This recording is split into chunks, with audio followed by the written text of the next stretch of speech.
The strange case of Britain. Britain की भी जो केस थी, जो दास्तां थी, वह स्ट्रेंज थी, बिल्कुल अजीब थी। अर्थात ब्रिटेन की भी अजीब दास्तां थी। इस सेक्शन 4.3 में हम ब्रिटेन के बारे में समझेंगे। तो इसमें ये बताया जाता है कि जो कुछ विद्वान थे, उनका ये मत था, उन्होंने ये अपना तर्क दिया था कि जो राष्ट्र या फिर जो राष्ट्र राज्य का जो मॉडल या फिर इनका जो आदर्श मॉडल जो तैयार हुआ, वह क्या है, वह ग्रेट ब्रिटेन है। कहते हैं जो ब्रिटेन था, इसका जो फॉर्मेशन हुआ, जो निर्माण हुआ और राष्ट्र राज्य के रूप में, वह कोई अचानक नहीं हुआ था, अन- या फिर कोई उथल पुथल या क्रांति का परिणाम नहीं था। कोई उथल पुथल या फिर किसी क्रांति का परिणाम नहीं था। और इसका जो गठन हुआ, जो निर्माण हुआ, यह भी अचानक नहीं हुआ था। यह एक लंबी प्रक्रिया थी। यह एक लंबी प्रक्रिया थी और उसी का यह नतीजा था। आगे ये बताते हैं कि जो 18वीं शताब्दी के पहले ब्रिटेन नेशन नाम का कोई राष्ट्र ही नहीं था। हाँ, राष्ट्र तो नहीं था, लेकिन ब्रिटेन द्वीप समूह में रहने वाले, जो उस समय ब्रिटेन द्वीप समूह था, उसमें रहने वाले लोग थे, जिन्हें हम इंग्लिश, वेल्स, स्कॉट या आयरिश कह सकते थे। और वे सब एक इथनिक थे। इथनिक थे।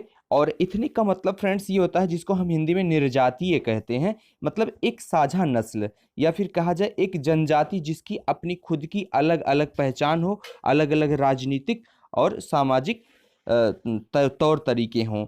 आगे अगर हम बात करें तो जो all of these ethnic groups had their own culture and political traditions. जो सारे एथनिक ग्रुप के जो सारे लोग थे, इनका अपनी खुद की संस्कृति थी और अपना खुद का राजनीतिक परंपराएं थी।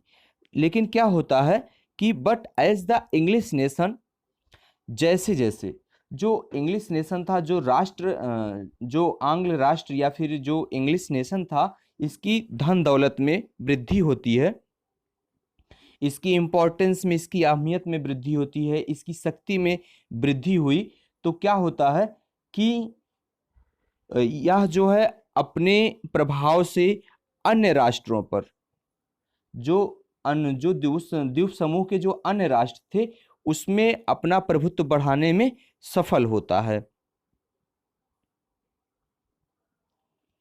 इसके बाद फ्रेंड्स क्या होता है कि जो इंग्लिश पार्लियामेंट थी, इंग्लिश पार्लियामेंट 1688 ईस्वी में, 1688 ईस्वी में जो मोनार्ची था, जो राजतंत्र था, राजतंत्र से ताकत छीन ली थी। और इसके बाद क्या होता है, इसी संसद के माध्यम से, इसी संसद के माध्यम से एक राष्ट्र राज्य का निर्माण हुआ। और जिसके केंद्र में कौन था, इंग्लैंड था, जिसके केंद्र में इंग्लैंड रहता है। और इसके बाद फिर क्या होता है, इंग्लैंड और स्कॉटलैंड के बीच एक एक्ट होता है, एक्ट ऑफ यूनियन।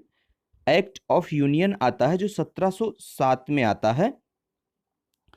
1707 से और United kingdom of great Britain का गठन होता है। और इसी से किसका गठन होता है, United kingdom of great Britain का गठन किया जाता है। और इससे इंग्लैंड व्यवहार के अपेक्षा देखा जाए तो अब इंग्लैंड क्या होता है, या इसका जो व्यवहार होता है, इससे ये अपने व्यवहार में जो स्कॉटलैंड पर वह अपना प्रभुत्व जमाना चाहता है, अर्थात इस पर वह अपनी ही चलाना चाहता है, स्कॉटलैंड पर। और इसके बाद क्या होता है कि जो ब्रिटेन की जो संसद थी, जो ब्रिटेन की संसद थी, उसमें जो इंग्लिश मेंबर थे, इन्हीं का दबदबा बन जाता है। और इसके बाद अब क्या होता है कि the growth of the British identity meant. तो कहते हैं कि जो उस समय अंग्रेजों की पहचान थी, जो ब्रिटेन के पहचान के विकास का अर्थ यह हुआ कि जो उस समय स्कॉटलैंड की खास संस्कृति थी और राजनीतिक संस्थानों को योजनाबद्ध तरीके से उसको दबा दिया जाता है। और स्कॉटिश हाईलैंड के जो निवासी होते थे, स्कॉटिश हाईलैंड के जो निवासी थे, जिनको हम कैथोलिक कैथोलिक ने जब भी वे जो कैथोलिक थे, जब भी वे अपनी आज़ादी के लिए या फिर अपने आप को स्वतंत्रता के लिए इच्छा जाहिर किए या फिर अपनी भावनाओं को जब वे प्रकट किए, तो उसको जबरदस्ती दबा दिया गया, उसका जबरदस्त तरीके से सामना किया गया। और जो स्कॉटिश हाईलैंड के लोगों को अब जो इनकी खुद की भाषा थी, जिसको आप गैलिक लैंग्वेज, जो उनकी गैलिक भाषा बोलने या फिर उनको अपना खुद का जो नेशनल ड्रेस था, जो राष्ट्रीय पोशाक था, उसको भी पहनने की मनाही थी और उसको भी पहनने की मनाही थी। और इसका परिणाम ये होता है कि बहुत सारे वहाँ के जो लोग थे, वहाँ के निवासी थे, वे अपने वतन को छोड़ करके चले जाते हैं, वे अपने देश को छोड़कर चले जाते हैं या फिर छोड़ने पर मजबूर हो जाते हैं। और आगे अगर हम देखें तो आयरिश का भी कुछ, सॉरी माफ करिएगा फ्रेंड्स, आयरलैंड का भी कुछ ऐसा सिमिलर, ऐसा ही हाल हुआ था। और इसके बाद क्या होता है कि वह देश जो था वह दो भागों में डिवाइड था, कैथोलिक और प्रोटेस्टेंट। ये दो धार्मिक गुटों में बटा हुआ था। अब क्या होता है, अंग्रेज जो होते हैं वे क्या करते हैं, वे आयरलैंड में प्रोटेस्ट धर्म को मानने वाले को, जो ज़्यादा प्रोटेस्ट धर्म को जो मानते थे लोग, और अगर संख्या में देखा जाए तो इस देश में संख्या में कैथोलिक बहुत ज़्यादा थे। अब कैथोलिक पर प्रभुत्व बढ़ाने के लिए जो प्रोटेस्ट धर्म के लोग थे इनका सपोर्ट करते हैं। और इसके अलावा जो अंग्रेज सरकार थी, या फिर नहीं माफ़ करिएगा, जो ब्रिटेन के लोग थे, जो ब्रिटेन का प्रभाव था, वह हमेशा कैथोलिकों के विरुद्ध रहा, अर्थात कैथोलिकों के विद्रोहों को भी ये निर्ममता से, इनके रिवोल्ट्स को भी निर्ममता से उसका दमन करते रहे ब्रिटेन के लोग। और इसके अलावा जो वोल्फ टोन और उसकी जो यूनाइटेड आयरिश मैन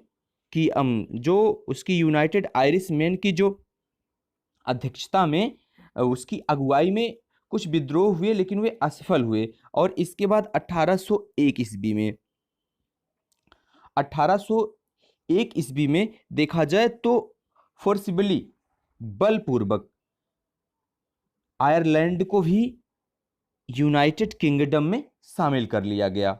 और इस तरीके से देखा जाए तो एक नए ब्रिटेन नेशन का निर्माण किया गया, और जिस पर अब सबसे ज़्यादा जो प्रभाव था वो इंग्लिश कल्चर का था। और इस तरीके से जो न्यू ब्रिटेन सामने आया, उन्होंने अपना सिंबल दिया, अपनी पहचान दी, और उन्होंने अपना खुद का ब्रिटेन फ्लैग और खुद का नेशनल एंथम, और इसके अलावा इन्होंने खुद की भाषा या फिर खुद की लैंग्वेज को प्रमोट किया। और